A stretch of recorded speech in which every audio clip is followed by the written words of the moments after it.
On behalf of the Water Authority, I first want to apologize to the residents of Wainscott and others who will be driving up and down in the next 3 months, because we're going to be doing a lot of this.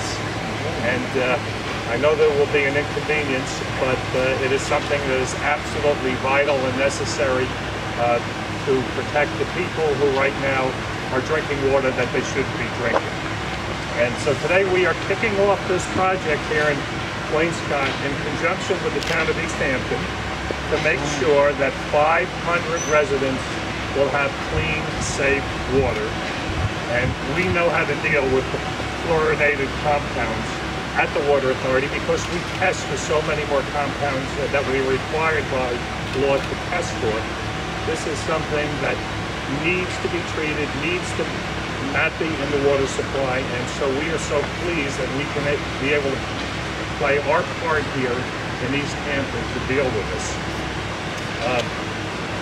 I first don't really want to thank Supervisor Van Scoik and the East Hampton Town Board for partnering with us to do this, because we get requests all over the county to try to bring clean water to people who are on private wells. As a public authority, legally, we may only bring the water there if the people involved pay the costs, and sometimes the costs are quite extensive. Under our statute, though, municipalities may step forward and provide funding to help bring the water to their residents. And sort of uniquely here in the town of East Hampton, we've done it in some other towns, but never on this scale. The town has stepped forward to do this. And so we are so pleased and grateful for that. And I think this is an example of how government at all levels, when you can cooperate and work together, can really make something happen. And this we've done very quickly. We're applying for state funds. We work closely with the health department as well, and with Suffolk County, and with legislator Bridget Fleming. And this is something that we're going to do hopefully within the next 3 months. So I'm not going to get too much into the details of what we're doing here, because there will be others who can explain it to you. But basically, in addition to building the 45,000 feet of water main, we will also working with contractors to be actually bringing the water to individuals' homes in the affected area. So that is something unique as well that we really haven't done before, but it shows, again, government working together to get things done. And so right now, I would just like to introduce Supervisor Van Scoik and ask him to say a few words. Thank you again.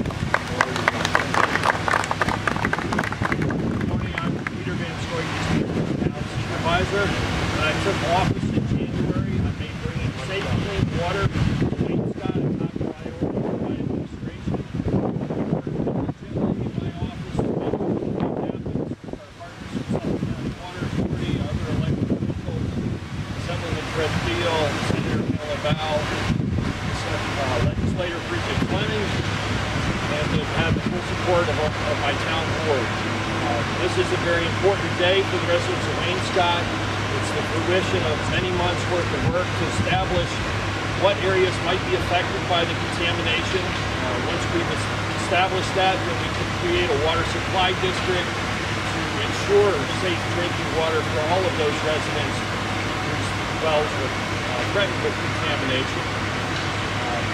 We've worked very well with the Water Authority, and I commend them for all of their help in applying for grant funding from the state, which is an intermunicipal grant arrangement whereby the costs of the water district will be offset to the largest degree possible.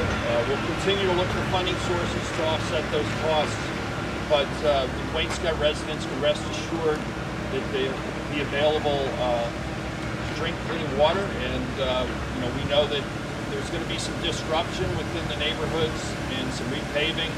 At the end of this process, Wainscott will have all new roads. I think that's the good news there. And in addition to those new roads, they'll have safe drinking water. I want to especially thank my executive assistant, Joanne Pilgrim, who's been an interface between my office and the Water Authority, pulling all the many threads together to make sure that this happened. And my town board members for giving us the support that we need to get this done. So thank you very much. Thank you very much, Supervisor. And We have a representative from Senator Laval. Is he here? Do you want to say anything? Or? And I just want to say that Senator Laval has been instrumental in helping us with this project as well, and in his many years in the State Senate has worked very closely with the Water Authority, including helping to bring some badly needed funds and dealing with many environmental issues. So we wish him the best. And now I get to introduce my friend Fred Field. We served together years ago in the county legislature. He looks the same, I don't. But Fred has been a champion for the environment for this island, for this district, as well as for this state, and we're very grateful for him. He has gotten badly needed legislation passed for us, bringing more funds to the Water Authority, and I know he has been a major force in making this day happen. So Fred, thank you very much. Thank you, Jim. You look the same too. But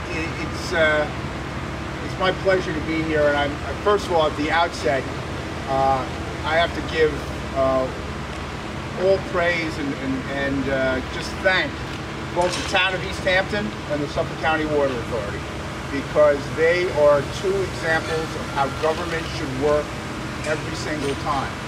When you hear about these PFCs, these perfluorinated compounds, emerging chemicals, people don't know a lot about them. There aren't even federal standards, water standards yet for these compounds. But we know they're dangerous. We know that people shouldn't be drinking them. There's a health advisory limit for these chemicals.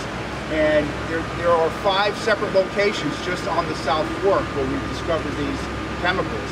And when it happened here in Wainscott, and it was so widespread, people were scared, and they had a right to be scared because people want to know what they're drinking and people want clean drinking water.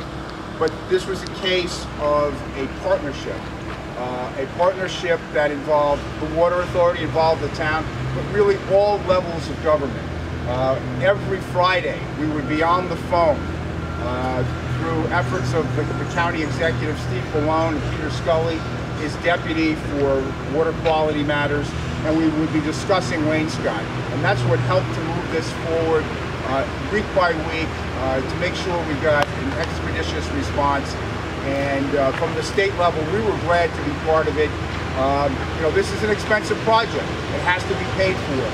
And one part of that is the $2.5 billion bond act on the state level that was put forward by Governor Cuomo. We're applying for funds to offset the cost through that project, through that funding source.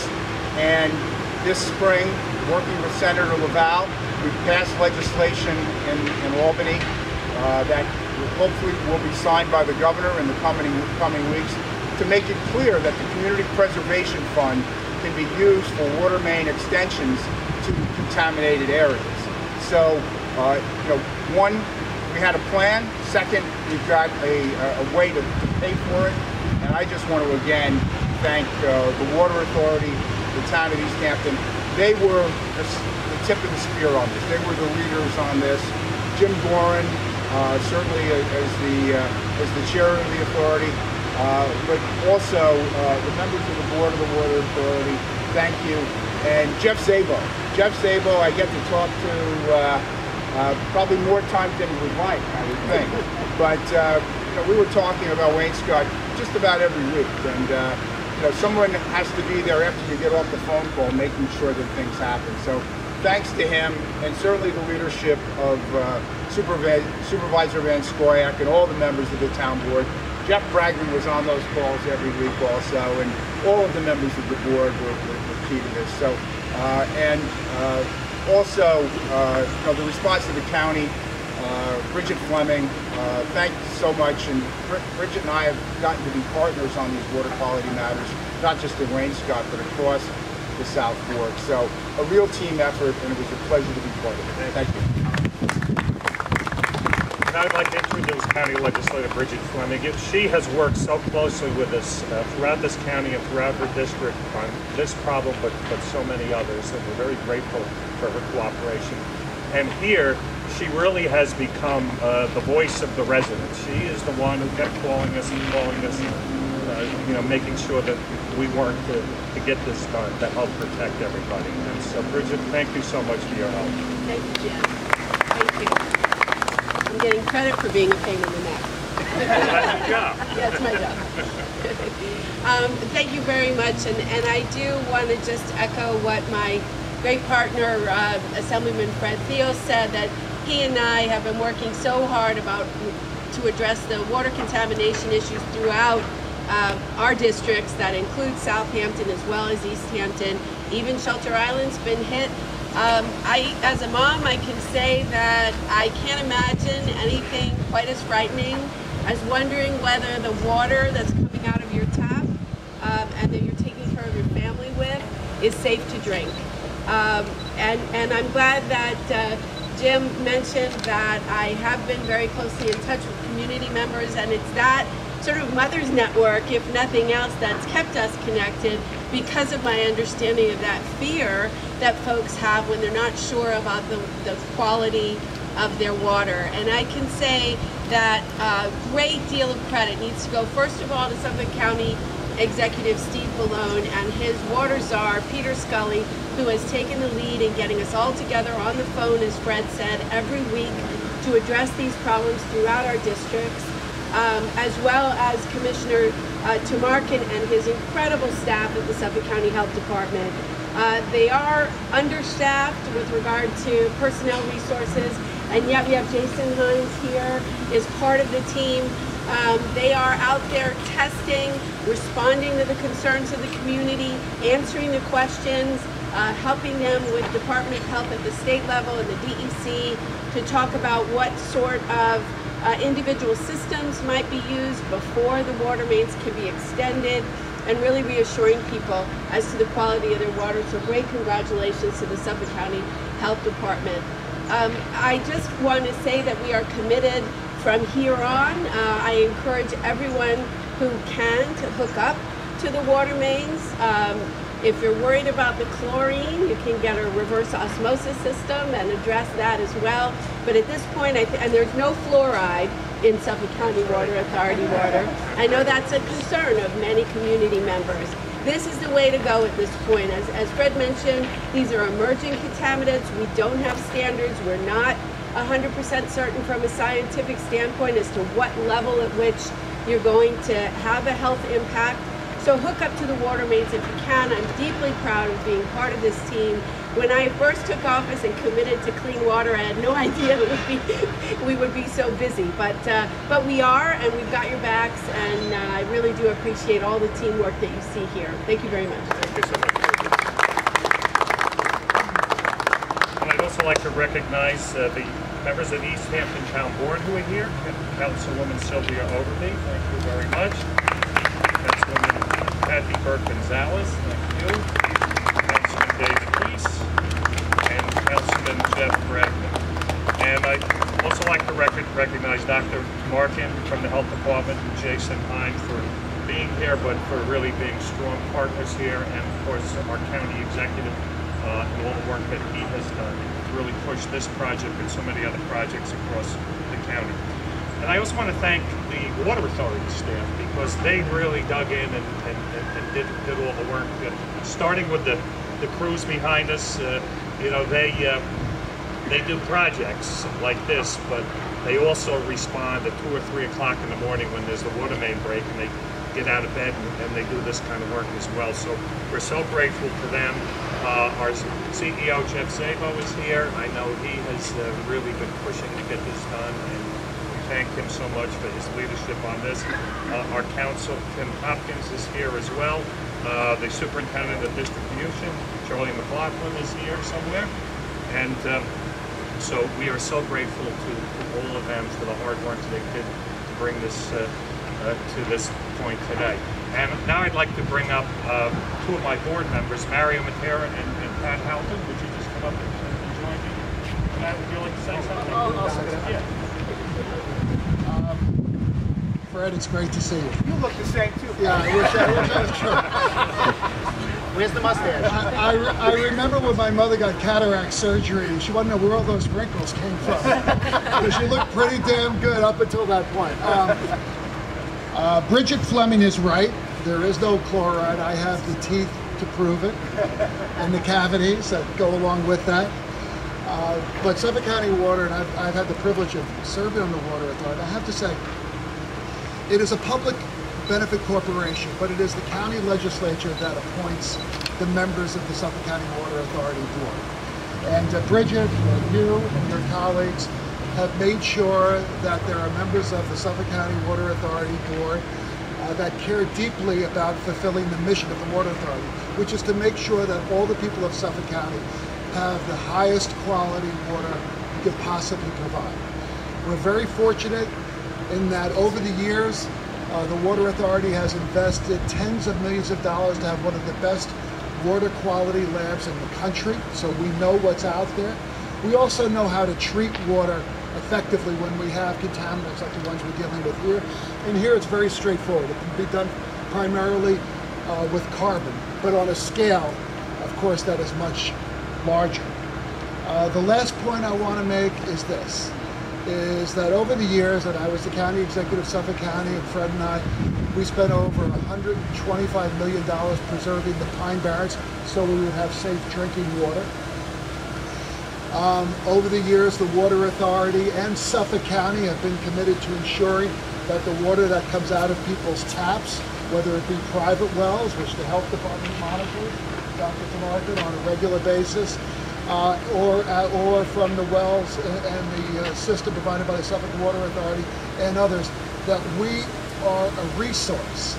And there is no other county, actually it's an extraordinary resource, there's no other county in the state of New York, and certainly on Long Island, where the government, whether it be the state, the county, the town, the Water Authority, have such a commitment and resources available to provide high quality drinking water to people in every corner of this county. That's our mission, that's our job, that's what we're doing here. And then the last point I want to make is this, that these days we're hearing a lot about government not working for people. Too much of that. Frankly, most of it is at the federal level, but we're not going to get into that. But this is an example of where government comes together, identifies a problem. You have a new supervisor. This was his baptism of fire. Frankly, it's new town board members. But they looked at this as their responsibility, and they harnessed all the resources of the county government, the Water Authority, the state, to make it happen in record time. Frankly, something like this, if the past was any experience, would take years to get to this point. Instead, in 3 months, all these water mains will be laid down and people will be hooking up as soon as they can. So thank you very much. Thank you for your cooperation. And when they say government doesn't work, we say come to East